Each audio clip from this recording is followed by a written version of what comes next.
Sempre ha estat present una desigualtat de gènere molt notable fruit del pensament de la societat. Totes conseqüències presents tant en àmbits polítics, socials com laborals. Dones marginades en el camp professional, bretxes salarials entre els dos gèneres, desocupació en llocs del càrrec del gènere femení. Per tant, volem fer un crit a un canvi de mentalitat i començar a actuar. En el món de l'empresa he vist com es jutja a les dones per com van vestides. He escoltat comentaris masclistes a l'àmbit laboral.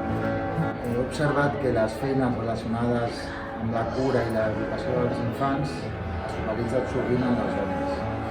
He observat que la cura de la gent gran sempre la fa la dona. En el meu cas, sí que he escoltat comentaris masclistes a la feina i en concret m'ha fet comentaris en referència al meu aspecte físic en comptes de la meva feina i això evidentment no ho fan els homes.